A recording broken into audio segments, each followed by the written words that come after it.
Hello everyone, I'm Wael Aldhaheri, and in this video we will talk about functional electrical stimulation. First of all, we will go over the device theory, the instrumentation, and finally the technical specifications. First of all, devices like the cochlear implants, which stimulate the auditory nerves, or pacemakers, which stimulate the heart, causing it to contract, are examples of electrical stimulation devices. One type of electrical stimulation devices are neuromuscular stimulation devices, or NMES for short. A subset of that is FES devices, or functional electrical stimulation. Functional electrical stimulation basically means an NMES device that elicit functional movement, like grasping something or lifting the foot and things like that. One example use of FES devices is for people with foot trauma. As you can see in the figure, when the foot is standing, there's no stimulation.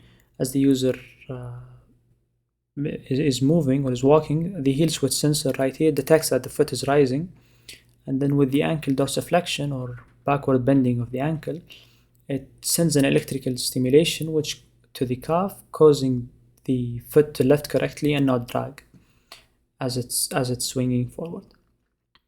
When the heel hits the ground again, the stimulation is switched off until the next step. For the instrumentation, the main components of the FES devices are the electrodes and the external control unit, or the electrical stimulator, and sometimes sensors are used.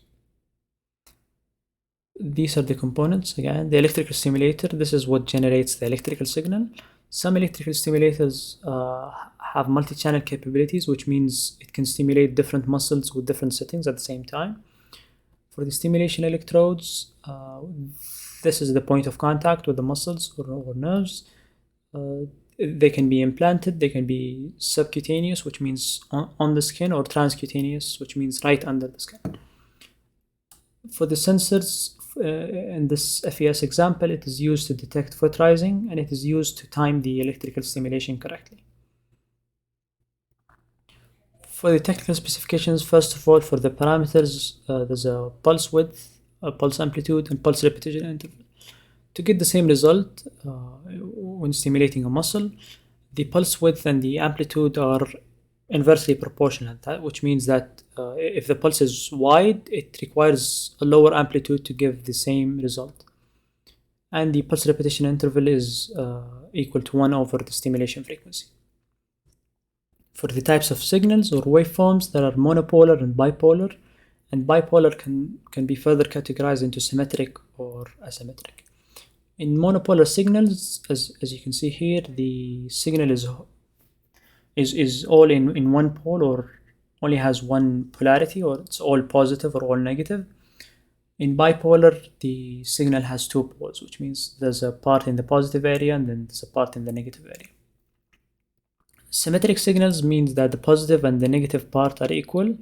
In asymmetric, they are different, as you can see.